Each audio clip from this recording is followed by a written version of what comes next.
सभी को सादर प्रणाम। इस वीडियो का विशेष उद्देश्य क्या है वो मैं पहले बता दूं, उसके बाद अपनी बात आपके बीच में रखता हूं। बात रखने का उद्देश्य क्या है? पीछे कुछ समय से अध्यात्म जगत में जो लोग अपना समझ रखते हैं और उस समझ के आधार पर लोगों को अपने स्पीच के माध्यम से, प्रवचन के माध्यम से, उद्बोधन के माध्यम से, अपने सेशंस के माध्यम से ज्ञान देते हैं, समझ देते हैं, तो वहाँ उस सर्कल में एक बात उठी लगभग 15-20 दिन पहले, और एक युवा सन्यासी ने ये कहा कि विवेकानंद जी महापुरुष थे कि नहीं।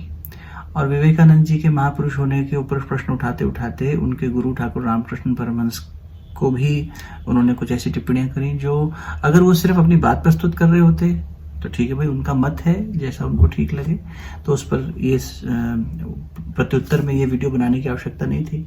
लेकिन मैं ये प्रत्युत्तर में वीडियो इसलिए बना रहा हूँ कि उन्होंने एक तो बहुत मजाक के लहजे में और बहुत ही क्रिटिसिज्म के लहजे में ये बात कही। चलिए वो भी ठीक है, लेकिन उससे भी बड़ा कारण ये है इस प्रत्युत्तर के रूप में वीडियो को बनाने का कि उनके इस संदेश के बाद में मैंने कुछ वीडियोस देखे जिनके रिव्यूज, जो कमेंट्स लिखे होते हैं नीचे, उन कमेंट सेक्शन में बहुत सारे यंगस्टर्स ने कहा कि he is our youth saviour, he is our youth icon, और होंगे भी, वो बहुत अच्छे मोटिवेशनल स्पीकर हैं। लेकिन इस फॉलोअर जो ग्रुप हैं, इन फॉलोअर्स के ऊपर गलत प्रभाव पड़ रहा है, इन हमारे यंगस्टर्स के ऊपर गलत संदेश जा रहा है। और विवेकानंद जी की छवि, खैर कोई उसे छीटाकशी कितनी भी कर ले, वो इतनी ऊंची है कि हम आप अगर अपने मोटी बुद्धि से सोचने की कोशिश करें और न समझ पाएं तो भी अवतारी चेतनाओं को नहीं समझ सकते, मुश्किल होती है। इसीलिए हमें गुरु की आवश्यकता होती है, संत गणों की आवश्यकता होती है, जो अपने जीवन में शोध करके हमें इन लीलाओं को समझाते हैं। हम अपने नाम में कितना भी लीला लिख लें, लेकिन हमें लीला समझने आने के लिए उन संतों की, उन गुरुजनों की आवश्यकता पड़ती है।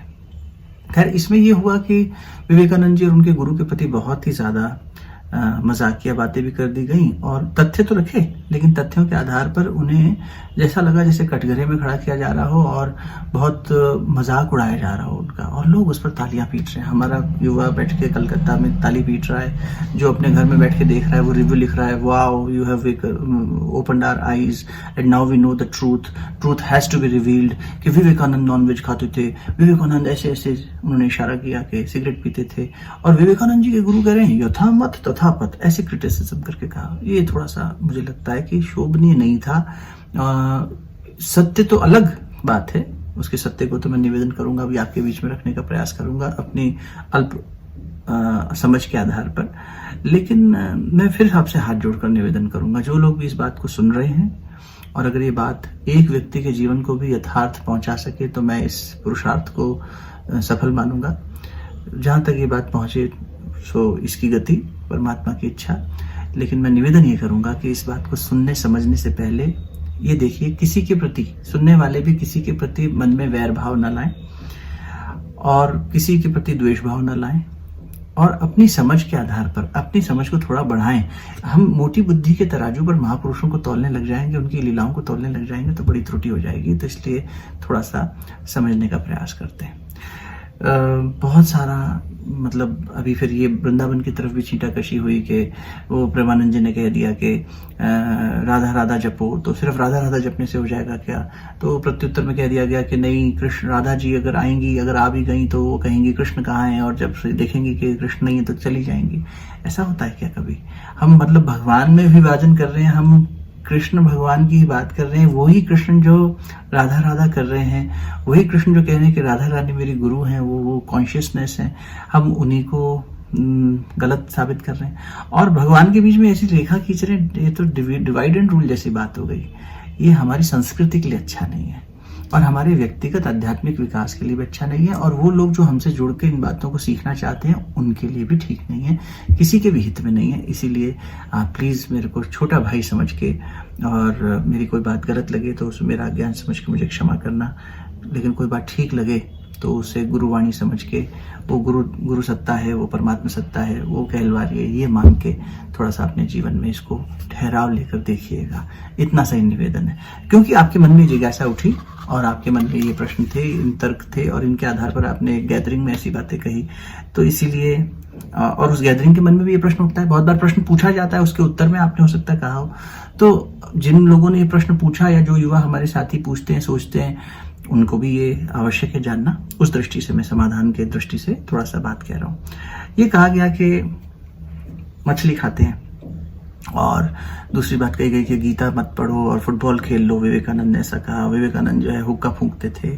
ठाकुर रामकृष्ण परमहंस ने कह दिया यथा मत तथा पथ। ये कैसी बातें हैं, मायापुर ऊपर है, नीचे है, आगे है, पीछे है, ऐसा कह के थोड़ा सा कहा गया। विवेकानंद जी, देखिए, कोई भी व्यक्ति जिस परिवेश में पला बढ़ा होता है, शुरू में वहीं का भोजन लेता है, वहीं का आहार लेता है।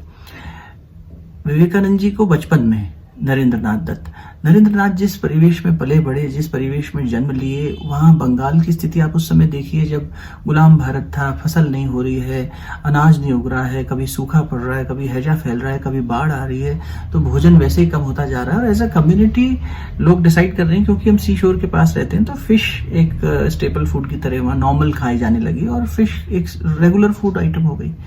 मेरे गुरु भाई मेक्सिको गए, और उन्होंने वहाँ पर जो उनको होस्ट कर रहे थे, उन्होंने कहा आपके लिए वेज भोजन बनवाया है। तो उनको अच्छा लगा कि भाई चलिए, इन्होंने हमारा ख्याल रखा कि हम नॉनवेज नहीं खाते। और परोसते समय उन्होंने सामने क्या ला के रखा, टर्की, एक पंछी होता है जिसको बनाया जाता है भोजन में। तो इन्होंने कहा आप तो वेज कह रहे थे, तो बोले ये वेज ही तो है। उनकी दृष्टि में, उस कम्युनिटी की दृष्टि में वो वेजिटेरियन फूड है, क्योंकि वो वहाँ का स्टेपल और रेगुलर खाया जाने वाला फूड है, उनको वो नॉनवेज लग ही नहीं रहा। तो आप सोचकर देखिए, बहुत बार ऐसी स्थितियां होती हैं कि एक कम्युनिटी किसी भोजन पदार्थ को खाती है और उसको रेगुलर फूड आइटम की तरह खाती है। विवेकानंद जी के घर में नॉनवेज बनता था, लेकिन उनकी माता भुवनेश्वरी देवी अपने बच्चों को संस्कार देती थी। इनकी नानी माँ स्वयं परम वैष्णव थी, वृंदा माता की सेवा करती थी, गौ माता की सेवा करती थी, परम वैष्णव थी, और वही संस्कार भुवनेश्वरी माता में भी थे। लेकिन विवाह के उपरांत जब वो जैसे घर में रहने लगी, इनके पिताजी वकील थे, उनके पास तरह तरह के लोग आते थे, हर एक के लिए उस समय जाति प्रथा बहुत थी, तो अलग अलग हुक्के रखे रहते थे, उसमें तंबाकू भरा जाता था, तो ये नॉनवेज बनता था, समय समय पर बैठकें होती थी, अलग अलग धर्म संप्रदाय के लोग आते थे, त्योहार मनाए जाते थे, और उसमें होस्ट करते थे और नॉनवेज भी बनाते थे। विवेकानंद जब छोटे थे तब वो नॉनवेज जरूर खाए हैं, लेकिन जैसे जैसे उनकी इंडिविजुअल पर्सनालिटी आगे बढ़ने लगी, एंड याद रखिएगा, विवेकानंद जी उस व्यक्तित्व का नाम है जो कि भगवान के लिए कितनी प्यास थी उनके अंदर, कि वो जब गंगा जी में बाढ़ आ गई तो रात में उन्हें पता लगा कि गंगा के उस किनारे शायद एक सिद्ध संत है जो उन्हें ये दर्शन दे सकता है, कि बता सकता है कि भगवान उन्होंने देखा है। तो वो उफान वाली नदी को तैर के चले गए आधी रात को। ये प्यास हमारे में नहीं है, मैं दावे से कह सकता हूँ, ये मुझ में भी नहीं है, आप में भी नहीं है, श्रोताओं में भी नहीं है। ये प्यास हमारे में अभी नहीं है। हम टिप्पणी तो कर रहे हैं उनके ऊपर, लेकिन उनके अंदर प्यास कितनी थी। और मैं आपको बताऊं, मेरा तो खुद का जीवन बहुत ही, जब मैंने पहली बार विवेकानंद जी को हमारे MBA क्लास में हमारे प्रोफेसर ने हमें आके विवेकानंद जी के बारे में बताया, तो मुझे लगा कि ये व्यक्ति तो पलायनवादी था। इन्होंने अपने पिता के देहांत के बाद अपनी माता जी, अपनी बहन, अपने भाइयों का ख्याल नहीं रखा, तो इनको तो घर छोड़ के चले गए और अपना परमात्मा की खोज में लग गए। सच ए सेल्फिश पर्सन ही वॉज, ऐसा मेरे मन में मोटी बुद्धि ने सोचा। फिर धीरे धीरे जब वो जीवन में स्पर्श उनका महसूस हुआ, समझ में आया, तो ये भगवान की लीला को देखने के अलग तरीके होते हैं। उसके लिए हमें गुरु की जरूरत होती है, संतों की जरूरत होती है। आप देखिए, क्षमा करना प्रभु जी, ये जब हम यशोदा माता कान्हा जी को चलना सिखा रही हैं, नंद बाबा ने चलना सिखा रहे हैं, तो माता पिता जब बच्चे को चलना सिखाते हैं तो उल्टा चलते हैं। क्या हम उनकी लीला को देखकर ये कह देंगे कि ये उल्टा चल रहे हैं, इनको सीधा चलना नहीं आता, ये ना समझ है? इनके जीवन में ये उल्टा चलते थे। महापुरुष कभी कभी ऐसी लीलाएं करते हैं जिसको जब तक हम बैकग्राउंड और कंटेक्स्ट ना समझे हमें समझ में नहीं आता। खैर, ये तो लीला भी नहीं थी। और ये वो व्यक्तित्व हैं जब इनके गुरुदेव ठाकुर रामकृष्ण परमहंस को बाकी शिष्यों ने कहा आकर कि नरेंद्र की आप इतनी प्रशंसा करते हैं, पर नरेंद्र ने तो मच्छी खाई है, हमने देखा। तो उन्होंने कहा कि नरेंद्र ने तो मच्छी खाई है, पर तुम मत खा लेना बेटा, उसे देखा देख, क्योंकि नहीं तो तुम्हें मच्छी खा जाएगी। मतलब क्या था उनका? तुम उसमें रस लेने लगोगे, तुम्हारी वासना उसमें आरोपित हो जाएगी और तुम्हें मच्छी खा जाएगी। मतलब your mind will get consumed, और you will get consumed into your mind.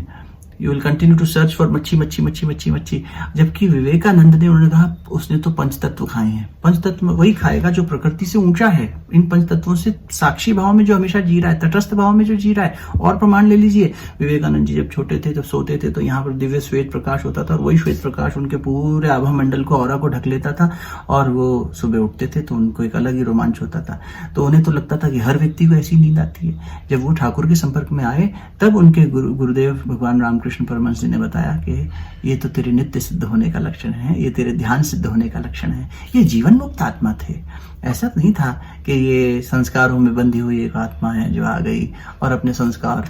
एक अन्य फोरम में मैंने देखा, उसमें किसी ने, श्रोता ने पूछा, तो जो वक्ता हैं वो अपने नाम के आगे आचार्य लगाते हैं। उन्होंने कह दिया विवेकानंद के अंदर कमियां देखनी है या अच्छाई देखनी है, तुम अच्छाई देखो। चलो, ये अच्छी बात कही उन्होंने, लेकिन फिर ये कह दिया कि मनुष्य है तो दिक्कत होगी ही और कमियां होंगी ही, और ये अगर 39 ईयर्स जिए, अगर 80 साल 100 साल जी लेते तो इनके ये दोष भी दूर हो जाते। अरे ये दोष दूर हो गए थे, ये कोई दोष थोड़ी थे लेकर जो आए थे। ये उस समय की एक, जैसे जीवात्मा की लालन पालन की जब अवधि बढ़ती है। हमारे गुरुदेव को एक व्यक्ति इसी दृष्टि से, कि कमी निकालने की दृष्टि से उनके पास रहने आया और 24 घंटे रहा उनके साथ, और फिर निष्कर्ष निकाला, अरे आपके गुरुदेव तो शौच भी जाते हैं, आपके गुरुदेव तो नींद भी लेते हैं, आपके गुरुदेव तो भोजन भी करते हैं। तो उन्होंने कहा इसका मतलब ये गुरुदेव नहीं है, ये आम इंसान है। ऐसा थोड़ी है। मनुष्य जीवन जब लिया है तो बहुत बार मनुष्य के जीवन में आए हैं तो मनुष्य धर्म का निर्वहन कर रहे हैं। इसका मतलब ये नहीं कि उनके संस्कारों में दोष है, कि वो संस्कार अगर और जीते तो उनके आत्मोत्थान हो जाता है और संस्कार दूर हो जाते हैं और मन का मैल साफ हो जाता है और ये सब वृत्तियां छूट जाती। उन वृत्तियों से परे थे, जीवन मुक्त थे, साक्षी भाव में जीने वाले महापुरुष थे ये। अगर ऐसा ना होता तो आप सोचकर देखिए, 1893 इस उद्बोधन में कहा गया कि अगर विवेकानंद सामने आ जाएंगे तो मैं उनको नमस्ते कर दूंगा। और आपने बड़ी अच्छी बात कही, डियर सिस्टर्स एंड ब्रदर्स। नहीं साहब, सिर्फ कही नहीं है, उसी 1893, पहले तो उस सिनेरियो को रीविजुलाइज तो करिए। 1893 विवेकानंद जी इस संसार में आए। 1863 30 साल का नौजवान युवक, 30 साल का नौजवान युवक कौन से देश का? कोई बहुत ऐसा महान नहीं, ये गरीब देश है, इसकी अपनी महानता होगी, लेकिन संसार कैसे देखता है इसको? थर्ड वर्ल्ड कंट्री की तरह। Indians and dogs should be treated equal, ये तो हमारा दर्जा रख दिया था। और अंग्रेजी शासन हमारे ऊपर था, 1000 साल के हमारी गुलामी हो गई थी। स्वतंत्रता संग्राम हमारा 1857 में शुरू हुआ, उसको दबाने की कोशिश चल रही थी। पतन, भूख, गरीबी, सूखा, बीमारियां, इन सब से उठा हुआ कोई ऐसा नहीं कि लंबी दाढ़ी वाला, श्वेत केश वाला कोई बुजुर्गवार खड़ा हो, सिर्फ 30 साल का एक युवा सन्यासी, जिसको जब वहां पहुंचा तो भोजन करने के लिए पैसे नहीं थे, जो फुटपाथ पे था। क्यों? क्योंकि जो पैसे यहाँ खेतरी के राजा ने देके भेजे थे वो समाप्त हो गए थे, और वहां वो शिकागो की कॉन्फ्रेंस 2 महीने आगे टल गई थी, जो जुलाई में होने वाली थी, फिर सितंबर में हुई। सितंबर में वहां वो पहुंचते हैं, वो कॉन्फ्रेंस चलती है। और ये कॉन्फ्रेंस क्यों रखी गई थी, क्षमा करना अगर नहीं पता हो तो बता दूं। साइंस ने एटम की खोज कर ली थी और वैज्ञानिकों को ये हो गया था कि हमने भगवान खोज लिया है। और ये अध्यात्म के जो अलग अलग रिलीजन्स हैं, जो कहते हैं कि इतने हमारे गॉड हैं, फेथ बेस्ड जो सोसाइटीज हैं, चाहे थियोसॉफिकल सोसाइटी हो, चाहे क्रिश्चियनिटी हो, चाहे हिंदुइज्म हो, जैनिज्म हो, सबको बुलाया गया एक फोरम पर। और ये पहली कॉन्फ्रेंस, जिसे हम वर्ल्ड कांग्रेस ऑफ रिलीजन्स कहते हैं, धर्म के लोगों ने साथ में आकर कुछ चर्चा मंथन के लिए रखी थी। और इस बारे में विचार मंथन होना था कि अब हम कैसे इस बात को आगे रखें। और उसमें एक युवा सन्यासी, सारी कॉन्फ्रेंस में एक ही चीज सबसे ज्यादा हिट होती है कि 7000 से आसपास ऑडियंस बैठी है, उसमें लगभग 4500 नारियां हैं, बाकी पुरुष हैं, पत्रकार बैठे हैं। और ये युवा सन्यासी से पहले लगभग 40 उद्बोधन हो चुके हैं, जिसमें से 2 लोग ऑलरेडी यही फ्रेज यूज कर चुके हैं, डियर सिस्टर्स एंड ब्रदर्स। तो क्या ये 2 मिनट तक लोग खड़े होकर इतनी सी बात पर क्यों खड़े होकर ताली बजाएंगे? क्या उस शब्द के पीछे की चेतना में कोई विशेषता नहीं थी? उन शब्दों को कहने वाले व्यक्ति के व्यक्तित्व की कोई विशेषता नहीं थी? वो व्यक्ति खड़ा होकर कहता है सिर्फ इतना, dear sisters and brothers of America, और उसके आगे वो बोले, अपना वेदांत का ज्ञान रखे, इतना गर्जन करे, वो तो बहुत बात की बात, उसकी इतनी सी बात पर लोग तालियां पीट रहे हैं और खड़े होकर स्टैंडिंग ओवेशन दे रहे हैं। इस बात पे कौन स्टैंडिंग ओवेशन देगा? और यही जिज्ञासा वहां के एक पत्रकार ने जब उनके सामने रखी इस सारे कार्यक्रम के बाद में, तो विवेकानंद जी ने क्या कहा? उन्होंने पूछा, what special had you said dear sisters and brothers? 2 people had already spoken the same phrase before you. तो उन्होंने कहा, मैंने सिर्फ कहा नहीं है, मैंने जिया है। जब कोई व्यक्ति जीने लगता है उस वननेस को, उस यूनिवर्सैलिटी को, उस एकत्व को, उन्होंने कहा मैंने सपने में भी पर नारी को माँ और बहन के अतिरिक्त किसी रूप में नहीं देखा, किसी भी पुरुष को भाई से अतिरिक्त कुछ नहीं देखा, सब में एकत्व देखा है। तो ऐसे में सभी में एकत्व देखने वाले उन विवेकानंद को हम ये कह दें कि ये महापुरुष कैसे हो सकते हैं, इनमें करुणा नहीं है, ये तो कंपैशनलेस हैं, ये तो कंपैशनेट होते तो वेजिटेरियन होते, नॉनवेज। आपको एक और जीवन की घटना बताते हैं। उनके जीवन में उनकी छोटी बहन योगेंद्र बाला उन्हें बहुत प्यारी थी, 22 साल की उम्र में ही चली गई थी वो। योगेंद्र बाला ने एक बार जब ये अपना व्यक्तित्व का विकास होने लगा, अपनी सोच का विकास होने लगा, और विवेकानंद जी ने नॉनवेज खाना छोड़ दिया था, और एक बार इन्हें जाना था ब्रह्म समाज या ठाकुर के पास, और इन्हें घर से जब जाना था तो ये जल्दी में थे, उनका जल्दी से खाना परोस दो माँ, मुझे जाना है। तो भोजन परोसा, और इनके लिए इनकी माँ चिंतित रहती थी कि ये दिन दिन भर बाहर चला जाता है, भजन गाता है, इसमें सांसारिक सामाजिक बैठकों में बैठता है और लोगों को अध्यात्म का ज्ञान देता है और भगवान की खोज करता है, इसको खाना खिला दूं अच्छे से। तो छोटी बहन ने मजाक में इनको वेजिटेरियन फूड परोसा जाना था, लेकिन उसने नॉनवेज की ग्रेवी परोस दी कि भैया को पता नहीं चलेगा। जल्दबाजी में इन्होंने पहला कौर मुंह में लिया, और जैसे ही लिया इनको उसकी सुगंधी भी आ गई और कौर का स्वाद भी, तो इन्होंने जाके कुल्ला कर दिया, वहीं थाली छोड़ दी और कहा तुझे मैंने कहा है कि मैं नहीं खाता हूँ, तू मेरे साथ ऐसा मजाक क्यों कर रही है, और इतना गुस्सा किए। तो छोटी बहन डर गई, बोले मैंने तो दादा के साथ मजाक किया था, दादा आज इतना गुस्सा क्यों किए। तो उनकी माँ ने कहा तेरे को पता है जब उसने पूरी तरह सब ये आहार की शुद्धि कर लिया तो तूने क्यों किया ऐसा, अब वो प्याज लहसुन भी नहीं खा रहा है और तूने ऐसा मजाक कर दिया। तो योगेंद्र बाला ये बातें हम नहीं जान रहे, और इनके जाने बिना हम अगर इनके ऊपर उंगली उठा रहे हैं महापुरुषों के जीवन पर, तो कितना गलत कर रहे हैं, बहुत अन्याय हो रहा है, मत करिए। फिर बात आई कि ये गीता और फुटबॉल वाली बात आ गई कि गीता की जगह फुटबॉल खेलने को कह रहे हैं। नहीं, ऐसा नहीं है। कंटेक्स्ट फिर समझिए, लीला के पीछे, घटना के पीछे क्या क्या है। कंटेंट पढ़ रहे हैं, कॉन्टेक्स्ट नहीं देख रहे, दिक्कत हो रही है। क्या हुआ, क्लास में पढ़ा रहे हैं, अपना एक गोष्ठी ले रहे हैं, गीता जी ही पढ़ा रहे हैं, वेदांत की कक्षा ले रहे हैं विवेकानंद जी, और वहां पर देखा उन्होंने कि कुछ जो पार्टिसिपेंट्स हैं, शिष्य हैं, वो ठीक से ध्यान नहीं दे पा रहे हैं, उनका मन चंचल है। एक अच्छा गुरु, एक अच्छा शिष्य आचार्य अपना जब बात कह रहा होता है तो अपने शिष्य के मन को समझता है, उसके स्तर पे जाके बात करता है। हमारी आपकी तरह नहीं है कि बस अपनी बात कह दी, सुनने वाले ने ताली पीट दी, लोगों से हमें बहुत वाहवाही मिल गई, नए फॉलोअर्स मिल गए, ऐसा नहीं है। वो देखते हैं कि हमारी कई बात कौन कितना पचा पा रहा है, कितना समझ पा रहा है। और उन्होंने जब देखा कि भाई ये तो इनका मन नहीं है अभी स्थिर, तो उन्होंने कहा कि तुम यूं करो, पहले मन को स्थिर बनाने से पहले शारीरिक कुछ व्यायाम करो और फुटबॉल खेलो, क्योंकि उस देश में फुटबॉल की बहुत प्रचलित वो थी। और फुटबॉल ही क्यों कहा, क्योंकि फुटबॉल एक ऐसा खेल है जिस पर रिसर्च कर ली गई है कि out of all the sports आधी से ज्यादा दुनिया इस खेल को देखती है, खेलती है, इसको पसंद करती है। क्योंकि फुटबॉल, अभी वर्ल्ड कप होते हैं फीफा के, देखिए ग्लोबल पॉपुलेशन बताई जाती है कि टीवी के आगे कितने लोग बैठे देख रहे हैं, स्क्रीन के आगे आधी से ज्यादा पॉपुलेशन बैठ के 2/3 दुनिया देख रही है। क्यों? क्योंकि इस खेल में हमारा पूरा नर्वस सिस्टम इन्वॉल्व होता है, तो उन्होंने उसका नाम लिया। पतंजलि योग सूत्र देख लीजिए, ध्यान की अवस्था, धारणा की अवस्था, ये स्थिति बाद की है। अष्टांग योग में उन्होंने यम, नियम, आसन, प्राणायाम, प्रत्याहार, धारणा, ध्यान, समाधि। तो तुम धारण करोगे गीता जी का ज्ञान तो तब जब तुम्हारा शरीर थोड़ा सा हलचल में आके और स्फूर्ति में आ जाएगा और मन तरोताजा हो जाएगा।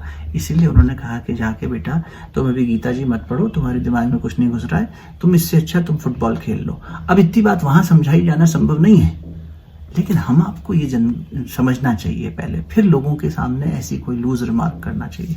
फिर देखिए कहा गया कि वो हुक्का, सिगरेट, ये वो। आयुर्वेद में चरक ऋषि जी को प्रणाम करते हुए कह रहे हैं, उन्होंने स्पष्ट कहा कि गांजा एक ऐसी औषधि है जिससे एड्स, ट्यूबरकुलोसिस, कैंसर जैसे असाध्य रोग, जिनके आज के नाम ये हैं, उस समय के अलग नाम लिखे होंगे ग्रंथ में, उनका तक भी इलाज इससे संभव है। उन्होंने 5000 से ज्यादा औषधियों पे शोध करने के बाद में निष्कर्ष निकाला कि मैरिजुआना जिसे हम कहते हैं, ये जो गांजा पिया जाता है, ये जो चिलम भर के पीते हैं, ये जो भांग है, ये सब चीजों का औषधीय सेवन भी है कुछ मात्रा में। मैं नहीं कह रहा कि सभी जो लोग इसका सेवन कर रहे हैं वो सही कर रहे हैं और इसी भाव से कर रहे हैं, लेकिन जितने भी आप ये अघोरी, सन्यासी, साधु और ऐसे लोगों को देखते हैं जो बिल्कुल विकट परिस्थितियों में हैं और वो चिलम पीर के दिखाई दे रहे हैं। आप चाहें तो आज के संतों की बात नहीं हो रही कि आज जो इस यात्रा पे चलने वाले लोग हैं।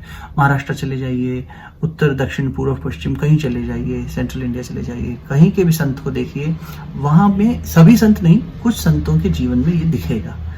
तो ये वो स्मोकिंग नहीं है जो हम अपने एडिक्शन के लिए और शौक के लिए करते हैं। ये लोग वन की औषधियों को चिलम में भरते थे, उसको पीते थे, जिससे कि इनके शरीर में एक सर्टेन स्फूर्ति और वो बनी रहती थी। किसी भी चीज को जब सूक्ष्म रूप में सेवन किया जाता है तो वो डायरेक्ट हमारे सिस्टम में चली जाती है। अगर हम दवाई खाएं, 500 mg की दवाई खाएं तो 50 mg मिलने में शरीर को 15 से 20 मिनट लगते हैं। 450 mg तो कैरियर का काम करती है। यही अगर मैं बीमार हूं और आप मुझे डायरेक्ट जो है एक इंट्रावीनस दे दें इंजेक्शन, तो मेरे में तुरंत पेन किलर आपने लगा दिया, पेन ठीक हो गया। ऐसे ही सूक्ष्म सेवन करने की दृष्टि से खाना पकाने की सुविधा नहीं है, कुछ नहीं, तो इन औषधियों को धुएं के रूप में लिया जाता था, यज्ञ औषधियों के रूप में लिया जाता था और चिलम में भर के भी लिया जाता था। ये इसका विज्ञान था। हाँ, ये जरूर है कि उसमें भी विकृति आई है, मैं आपकी बात से सहमत हूं। लेकिन विवेकानंद जी ने हुक्का पीने की बात आपने करी, इनके पिताजी के घर में हुक्के रखे रहते थे, क्योंकि अलग अलग उस समय जाति प्रथा बहुत ज्यादा थी। तो अलग अलग जाति के लोग जब अपना मुकदमा लेकर आते थे तो वो बैठक व्यवस्था थी, पूरा सेटअप बना हुआ था। विवेकानंद जी ने, यानी नरेंद्र नाथ दत्त ने, एक बार ये घटना, बड़ी सुंदर घटना है उनके जीवन की, युवावस्था में जाके सब में से ऐसा करके देखा। तो इनके पिताजी ने कहा, क्या कर रहा है नरेंद्र? बोले, देख रहा हूं कि इधर इस हुक्के से पीने में और इस हुक्के से पीने में मेरी जाति भंग तो नहीं हो जाएगी। देखिए, सोच देखिए, जाति प्रथा पे, वर्ण प्रथा पे इनकी छोटी बहन योगेंद्र बाला जी को आत्महत्या करनी पड़ी थी 22 वर्ष की उम्र में। जब वो घटना घटित हुई, अल्मोड़ा में थे स्वामी जी, ऋषिकेश आ गए थे नीचे, अल्मोड़ा में थे, और अल्मोड़ा में जब तार आया तो धक्का सा लगा, मन बहुत व्यथित हुआ माँ के लिए कि मेरी माँ पे क्या बीती होगी कि एक बेटा सन्यासी हो गया, एक बेटी और उसने आत्महत्या कर ली, 2 बच्चे उसके और हैं, तो कैसा उसके साथ हो रहा होगा। मैं उसे क्या दिलासा दूं, वेदांत की दृष्टि से दिलासा दूं कि आत्मा अमर है? क्या उसे भक्ति के भाव से कुछ समझाऊं? क्या उसे कहूं कि ये सब होता है, कोई बात नहीं? किस मुंह से अपनी माँ को मैं समझाऊं? उनके मन में ये चल रहा था। लेकिन वहां से मन कहाँ चला गया? देखिए, विवेक और आनंद के सागर हैं विवेकानंद, और उनका विवेक उन्हें कहाँ ले गया कि तुम व्यक्तिगत दुख से दुखी मत हो, और संसार की, विशेष रूप से भारतवर्ष की सभी बहनों की स्थिति के लिए, कि क्यों ऐसी स्थिति बनी कि भारतीय नारी को आत्महत्या करनी पड़ रही है। क्यों नहीं वो स्वावलंबी बन के अपने पैरों पर खड़ी होकर अपनी समझ को, अपनी चेतना को इतना विकसित कर सकती है कि वो अपने दैवीय स्वरूप को समझे और उस दैवीय स्वरूप को संसार भी समझ सके। मैं समाज में नारी की इस पतन को रोकूंगा, उसे ऊंचा उठाऊंगा, नारी की चेतना को और समाज को भी। ये देखो कितना बड़ा कार्य है कि अपनी व्यक्तिगत कष्ट को संसार में, समाज में सभी तक आपको पता है, विवेकानंद जी जब वेस्ट में गए तो वहां जो गणिकाएं थी, प्रोस्टिट्यूट्स, सेक्स वर्कर्स, वहां गए और उनको रोना आ गया। वहां क्यों गए? अब आप कहेंगे वहां क्यों गए? वो जब जा रहे थे, एक ऐसे एरिया से गुजरे तो वो ठहर के रोने लगे, मेरी माँ का ये स्वरूप, ये हाल, ये कष्ट की स्थिति। और उन जो लोग हैं उन्होंने ये चिट्ठी लिखी है, जो सिस्टर निवेदिता जो बाहर से आई थी, अंग्रेजी पढ़ना जानती थी, उन्होंने भुवनेश्वरी माता जी को चिट्ठी लिखी। किन्होंने? उन गणिकाओं ने, कि आपने ऐसे सपूत को जन्म दिया जो हमारे पास आकर हमारी स्थिति को देखकर रोया है, जिसने हमारे पतन को दूर करने के लिए संकल्पित हुआ है, जिसने कभी, ये हमारे पास लोग आते थे भोग के लिए, पर ये तो हमारे पास आके हमें स्पर्श कर रहा कि हमारी वास्तविकता, हमारी मौलिक तत्व को हमसे जोड़ के चला गया। वो सब भारतीय संस्कृति को अपनाकर आगे बढ़ने लगी। ये किसका कंट्रीब्यूशन है? किस महापुरुष के ऊपर हम ऐसे ऐसे करके टिप्पणी कर रहे हैं? विवेकानंद जी के ऊपर टिप्पणी करने के साथ साथ ठाकुर रामकृष्ण परमहंस के लिए कहा गया कि यहाँ मायापुर है, वहां मायापुर है, तो क्या कहीं से भी चले जाएंगे, कैसे पहुंच जाएंगे? उन्होंने कहा, यथा मत तथा पथ। किसने कहा पहले ये समझिए, और कब कहा? ठाकुर रामकृष्ण परमहंस एक ऐसे विलक्षण अवतार महापुरुष हुए जिन्होंने अपने जीवन में कई अलग अलग फेथ सिस्टम्स की उपासना पद्धति को वैसे ही शिद्दत के साथ करके दिखाया, और ये हमें सिखाया। खुद नहीं जानना चाहते थे, खुद को तो पता ही था कि यथामत तथापत, हमें दिखाने और समझाने के लिए उन्होंने करके दिखाया। और क्या किया कि जहां वो काली के उपासक ही नहीं, काली उनके साथ जी रही है, इस स्थिति में है, उन्होंने 3 दिन तक पूरी तरह से 5 समय का नमाजी होकर कुरान शरीफ की इबादत करी, निराकार की उपासना करी और बोले मैंने उस रास्ते से जाके देखा है, वहां पर भी मुझे वही सूर्य का प्रकाश, वही दैवीय प्रकाश, वही नूर मिला है।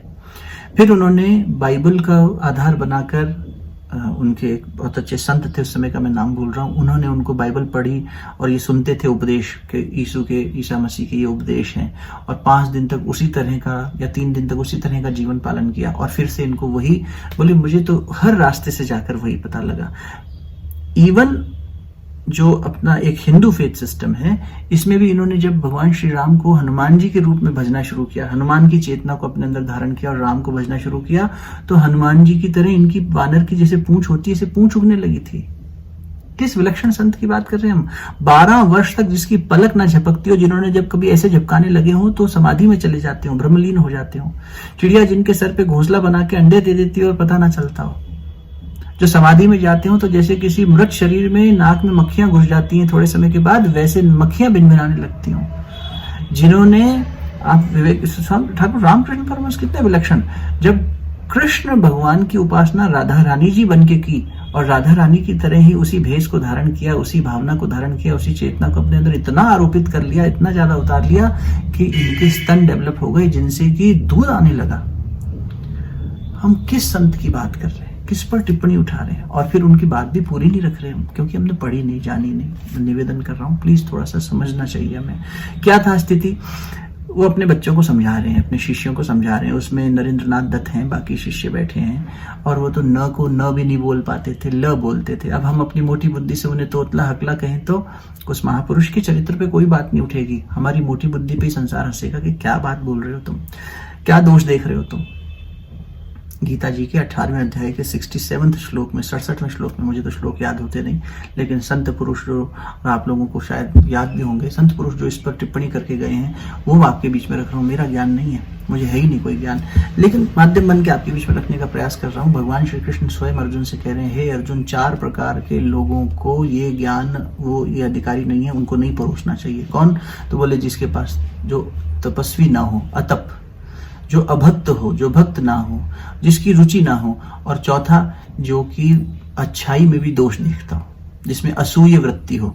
असूय का उल्टा होता है अनुसूय, अनुसूया का माता जी का नाम इसी पर था, अनुसूया माता, जो कहीं भी दोष ना देखे और जो अच्छाई में भी दोष देख ले। हम आपको गौ माता का दूध पिलाएं या गौ माता का घी, और आप हमारे को गौ माता का घी दें और हम कहें ये गौ माता जर्सी है या ये गौ माता वो वाली देसी है, अच्छा देसी में भी ये गुजरात की है या मध्य प्रदेश की है, ये फलानी जगह की।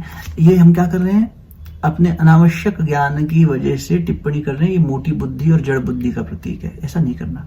तो भगवान श्री कृष्ण अर्जुन से कह रहे हैं, जो व्यक्ति ऐसा करता हो उसे तो ये ज्ञान कभी मत देना। इसे यूं समझिए कि अगर हम भोजन पे आपके यहाँ आए और आपने बहुत अच्छा भोजन बनाया, हम भोजन में हमारी रुचि नहीं है तो भी भोजन कराना बेकार है, हमारी भोजन पचाने की क्षमता नहीं है तो भी भोजन कराना बेकार। तब क्या है, शक्ति है पचाने की, हमारे में नहीं है शक्ति, और आप हमें कराएं तो आपका भोजन बर्बाद जाएगा, हमारी तबीयत भी खराब होगी। हमारी रुचि नहीं है, हमारा कोई इंटरेस्ट ही नहीं है आपके बनाए भोजन में, या हमें भूख नहीं है, आपने जो बनाया वो हमें नहीं अच्छा लग रहा शक्ल देख के, हम कह रहे हैं अरे हमारे अब नखरे हैं हमारे। और फिर तीसरा कि हमारे को भूख ही ना हो, ऐसी तीनों स्थितियों में नहीं खिलाना, और चौथी में तो बिल्कुल मत खिलाना। इन 3 में खिला भी दिया तो बहुत ज्यादा नुकसान नहीं होगा, चौथी में नुकसान बहुत बड़ा है। जो दूसरे में दोष देखता है, अच्छे में भी दोष देखता है, महापुरुषों में भी दोष देखता है, उसके लिए भगवान कह रहे हैं वो स्थिति क्या है कि आपने हमें भोजन कराया, हम रोगी हैं, हमने उल्टी कर दी। अगर मेरे मन में रोग है दूसरे के दोष देखने का, तो मैं उल्टी करता फिरूंगा, अरे ये ऐसे ऐसे करते हैं, अरे वो ये करते हैं, अरे वो कहते हैं यथामत तथापत। ये तो रोग हो गया हमारा, हम अपने रोग को, अच्छा दुख ये है कि उस पर संसार जो आपको फॉलो कर रहा है वो ताली पीट रहा है, कह रहा है बहुत अच्छा आपने हमारे ज्ञान चक्षु खोल दिए। कोई ज्ञान चक्षु नहीं खोले। हे अर्जुन, मैं बुद्धि से परे हूँ, लेकिन बुद्धि से मैं प्राप्त किया जा सकता हूँ। क्या मतलब भगवान जी? बेटा, जब तू अपनी बुद्धि को प्रज्ञा में बिठा देगा, रितंबरा में बिठा देगा, प्रज्ञावान हो जाएगा, तब तू समझ पाएगा कि मैं सब में हूं और फिर भी सबसे अलग हूं। ये कैसी बात है? ये संसार की गणित थोड़ी नहीं समझ पाएगी। पूर्णमदः पूर्णमिदं पूर्णात् पूर्णमुदच्यते पूर्णस्य पूर्णमादाय पूर्णमेवावशिष्यते। तुम पूर्ण हो, पूर्ण में से जो निकला तो सब पूर्ण ही है। ये कौन सी गणित है भाई? ये संसारिक गणित नहीं है कि 5 में से 2 घटा तो 3 बचा। वो कह रहे हैं वो भी पूर्ण है, जो पीछे रह गया वो शेष है ही नहीं, और जो आया निकल के अलग से विघटित होकर वो विघटित हुआ ही नहीं, वो भी पूर्ण है। अरे बूंदी सागर है, सागर ही बूंद है, किरण ही सूर्य है, सूर्य ही किरण है। कोई बहुत गहरा विज्ञान है जिसे समझना हमें आना चाहिए। जब हम उसे नहीं समझेंगे, और समझने के लिए हमें क्या बुद्धि चाहिए, तो बोले प्रज्ञा हो रितंबरा प्रज्ञा। जब तुम सत्य को धारण करोगे, वो श्रद्धा के आधार पर आएगी, और श्रद्धा, सत्य को धारण करने वाली शक्ति को श्रद्धा कहते हैं, जो श्रत धातु से बना है। समझे तो सही, हम सिर्फ टिप्पणी करते हैं बैठ के ना, ये भूल ना हो जाए, प्लीज क्षमा करें। तो ये बात उठाई गई कि उन्होंने ये सब ऐसी बात कही, यथामत तथापत। तो क्या कह रहे थे अपने शिष्यों से, समझिए। उन्होंने उदाहरण भी दिया, देखो दक्षिणेश्वर आने के लिए कितने सारे रास्ते हैं। तुम गंगा जी से इधर से भी आ सकते हो, गंगा पार करके नाव से भी आ सकते हो, तुम फूलों वाली गली से भी आ सकते हो, तुम सब्जी की मंडी से निकल के भी आ सकते हो, और फिर बोले तुम वो मच्छी बाजार से घूम के भी आ सकते हो। सारे रास्ते कहाँ आ रहे हैं? दक्षिणेश्वर आने के 10 रास्ते, हाँ है, ठीक। लेकिन इन रास्तों में से बेटा तुम चुनाव समझदार हो तो किसका करोगे? फूलों वाली गली का कर लोगे, गंगा जी का कर लोगे, क्योंकि यहाँ से तुम्हारा सत्वगुण भी बढ़ेगा और तुम्हारे को पहुंचने में भले ही थोड़ा सा समय लग जाए, थोड़ा रास्ता लंबा हो। तुम शॉर्टकट के नाम पे मान लो मच्छी बाजार से आओगे तो तुम्हें मच्छी की वासना पकड़ लेगी, हो सकता है तुम पहुंच ही ना पाओ। तो अच्छा तो ये है, समझदारी तो ये है कि यहाँ से आओ, लेकिन फिर भी हम किसी का अपमान ना करें। अनुसूया, उन्होंने कहा यथामत तथापत, इसलिए सभी के रास्तों का, सभी की उपासना पद्धति का कभी किसी का उपहास नहीं करना। सारे धर्म श्रेष्ठ हैं, सारे रास्ते श्रेष्ठ हैं, क्योंकि ये भगवान की वचन है कि सारे रास्ते मुझ तक ही आते हैं। हाँ, अगर तू पहले ही आना चाहे तो स्वागत कर दिया गीता जी में, सारे धर्मों का त्याग कर दे, सर्व धर्म परित्याज्य, और मेरी शरण में आ जा, और मुझे ही भज अनन्य भक्ति से, अनन्य निष्ठा से, निश्चयात्मक बुद्धि से। यही कह रही ना गीता जी। अब इन्हीं गीता जी को हम समझ रहे हैं, समझा रहे हैं, और फिर हम दूसरे की निंदा कर रहे हैं, और वो भी उपहास की दृष्टि से। अगर आपने समीक्षा की होती, ठीक बात है, आपकी जो जानकारी थी उसके आधार पर आपने एक बात कही, पर मजाक उड़ाना, ये निश्चित रूप से इसका गहरा प्रायश्चित होना चाहिए। हम जिनकी बात कर रहे हैं, इन गुरु भाइयों को कभी भात मिलता था तो नमक नहीं होता था, नमक मिलता था तो भात नहीं होता था। इतनी कड़ी उपासना करने वाले लोग हैं, और जिस दिन भिक्षा में कुछ नहीं मिलता था खुश हो जाते थे, बोले आज खाना खाने का समस्या नहीं होगी, आज बैठ के भजन करेंगे। भिक्षा तो इसलिए जाते थे कि अपना अहम खत्म होता रहे।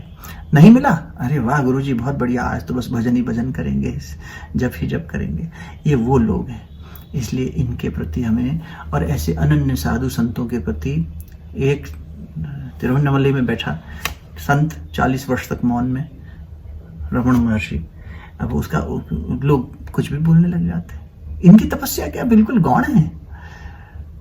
विवेकानंद जी ने अपना घर बार त्यागा हमारे लिए।